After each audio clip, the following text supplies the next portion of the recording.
You get a message from an unknown number. It means that you're able to distinguish. Critical reader means that you're able to. Good day to you all, dear viewers, and welcome back to another educational vlog in Pi's Charity channel, ang Gurong Vlogger ng Kuwait, featuring Group 2. Don't forget to hit the like button, subscribe, and turn on notifications for a new fun educational vlog.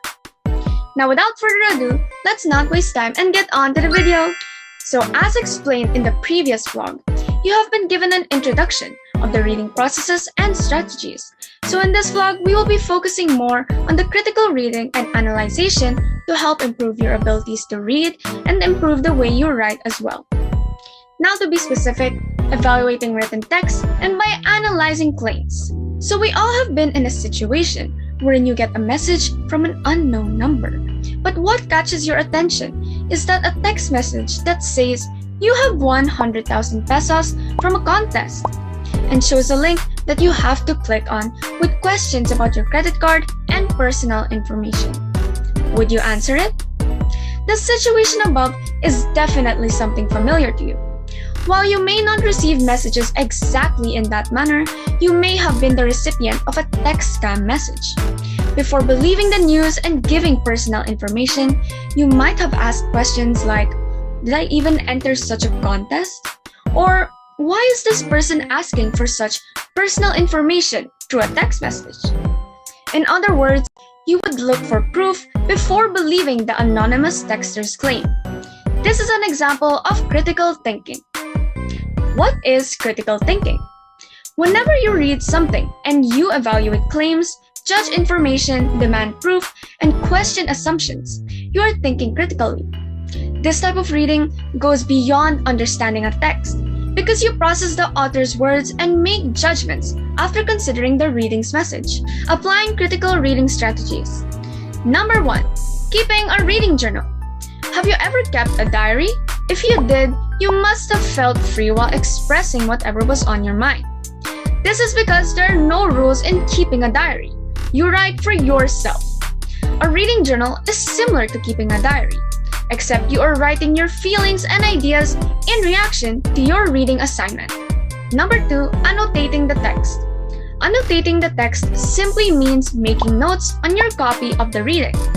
This includes highlighting or underlining important passages and writing notes, comments, questions, and reactions on the margins. By doing this, you are entering into a dialogue with the author and not just passively reading the text. It is usually best to annotate the text after you have read it more than once to ensure that you have understood it properly. Number 3. Outlining the text. Creating a rough outline of the text will also be helpful in getting to understand it more critically. By locating the thesis statement, claims, and evidence, and then plotting these into an outline, you can see how the writer structures, sequences, and connects his or her ideas. This way, you will be able to better evaluate the quality of the writing. Number 4. Summarizing the text. Summarizing the text is similar to outlining, in that you need to get the gist. A summary consists of getting the main points of the essay and important supporting details. Summarizing is a useful skill because you can better understand the reading if you can recognize and differentiate major and minor points in the text. Number 5. Questioning the text. Questioning the text involves asking specific questions on points that you are skeptical about. These may be topics that do not meet your expectations or agree with your personal views. Alternately, you should also take note of the things that you found impressive. Determining explicit and implicit information. Critical reading also means that you are able to distinguish the information that is clearly stated in the text from the ideas that are suggested. This will help you make inferences about what you read. How can you tell whether something is implicit or explicit? As you have observed, explicit information is clearly written and explained in the text so the reader will not be confused. Meanwhile, implicit information is something that is implied but not stated outright in the text. Because the idea is not written in the text, you need to use the clues in the text to make an inference on what you have read. An inference is a conclusion that you make based on explicit information and your reasoning and background knowledge. Defining claims, knowing how to identify explicit and implicit information will help you in one of the most important skills needed in critical reading, evaluating the claims made by an author. This involves going back to the text to recognize the writer's arguments and evidence so you can begin judging the writer's work. Whenever you read something, you find yourself looking for the writer's point or position regarding the chosen topic. That point is also known as the claim or the central argument or thesis statement of the text. This claim is what the writer tries to prove in the text by providing details, explanations, and other types of evidence. The following are the characteristics of good claims. Number 1. A claim should be argumentative and debatable. When the writer makes a claim, he/she is making a case for a particular perspective on the topic. Readers expect to be able to raise objections to your claim, and they can only raise objections if the claim is something that can be reasonably challenged. Claims that are only factual or based on opinion are not debatable. Number 2. A claim should be specific and focused. If the claim is unfocused, the paper will be too broad in scope and will lack direction and a clear connection to the support provided. It may also lead to overgeneralizations and vague assertions. Number 3. A claim should be interesting and engaging. It should hook the reader, who may or may not agree with you, to encourage them to consider your perspective and learn something new from you. Number 4. And lastly, a claim should be logical. Now that you know the characteristics of a good claim, you will be introduced to the different types of claims that a writer can make: fact, value, or policy. You can usually determine this by examining the type of questions they answer about the text. Now the next subtopic is identifying the context of text development. Being a critical reader also involves understanding that texts are always developed with a certain context. A text is neither written nor read in a vacuum. Its meaning and interpretation are affected by a given set of circumstances. Thus, context is defined as the social, cultural, political, historical, and other related circumstances that surround the text and form the terms from which it can be better understood and evaluated. In discovering a reading's context, you may ask questions like, when was the work written? What were the circumstances that produced it? And what issues does it deal with? Another important technique in analyzing the context of a text development is defining its intertextual link to another text. What is intertextuality? Intertextuality is the modeling of a text meaning by another text.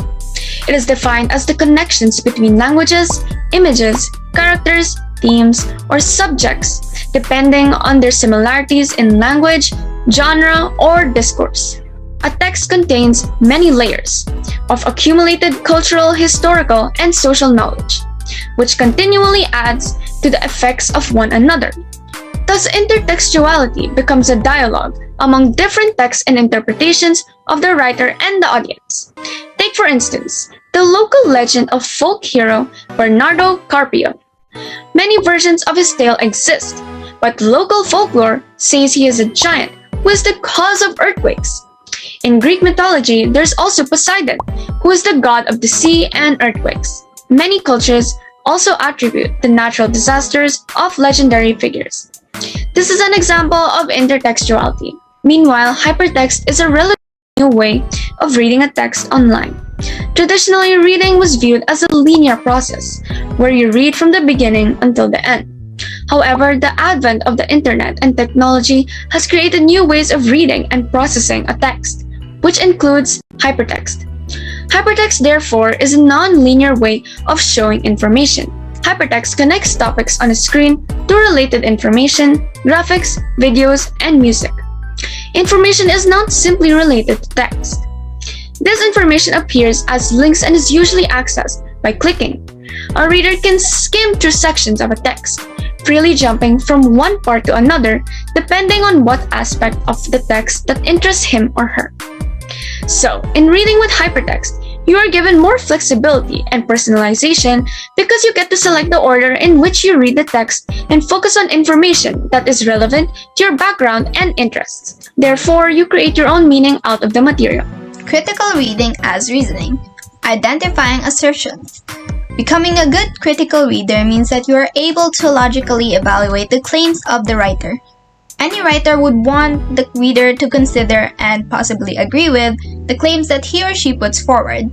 In expository writing, assertions become the primary channel for your reader to assent to a claim. Assertions are declarative sentences that claim something is true about something else. Simply put, it is a sentence that is either true or false. There are 4 common types of assertion, which are classified according to the degree of certainty that they can be judged as true or false. The first type of assertion is a fact. This is a statement that can be proven objectively by direct experience, testimonies of witnesses, verified observations, or the results of a research. Because statements of fact can be double-checked for accuracy, there is a general agreement about the truth they posit. The second type is an assertion of convention. A convention is a way in which something is done, similar to traditions and norms. Conventions depend on historical precedent, laws, rules, usage, and customs. Thus, their truthfulness is verified by how commonly held definitions and beliefs are interpreted. Something to note about conventions is that they may sound factual due to their being derived from customs, but because they are socially accepted in ways of doing things, they cannot be verified objectively by measurements. The third type of assertion is an opinion. Opinions are based on facts, but are difficult to objectively verify because of the uncertainty of producing satisfactory proofs of soundness. Opinions result from ambiguities. The more ambiguous a statement is, the more difficult it is to verify, which means that they are open to dispute. The fourth type of assertion is a preference. Preferences are based on personal choice. Therefore, they are subjective and cannot be objectively proven or logically attacked. Formulating counterclaims. To be an effective critical thinker, it is not enough to just be able to identify claims and assertions. The ability to analyze an argument is essential to understanding the text more deeply. But understanding the claim is not the only facet of the argument. You must also learn how to analyze the counterclaims and evidence provided by the text. Being able to recognize and formulate counterclaims in reaction to an argument is a characteristic of a good critical reader. It shows that you are examining different perspectives and not just accepting the writer's claim. It shows that you have thoroughly considered the topic and you are willing to engage different viewpoints from your own, thus remaining objective.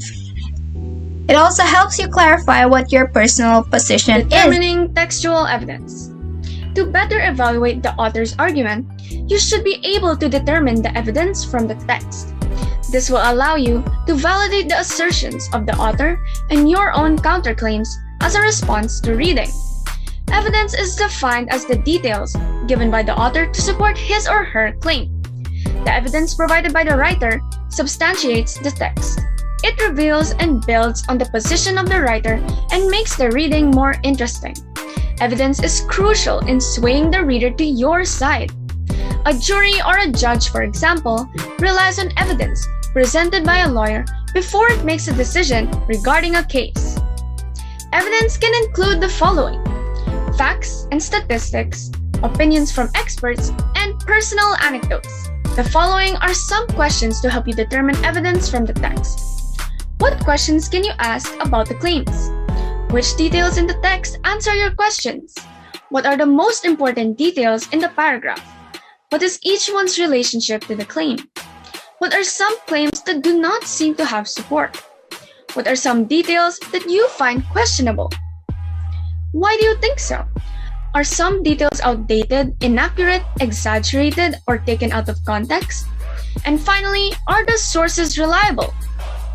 Last but not the least are the following characteristics of good evidence. Number 1, unified.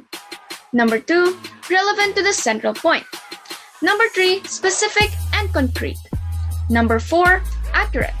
And lastly, number 5 is representative or typical. So now that we have reached the end of today's lesson, I hope you all have learned something new, and stay tuned for more informative discussions. And don't forget to hit the like button, subscribe, and turn on notifications for a new fun informative vlog. See you again soon!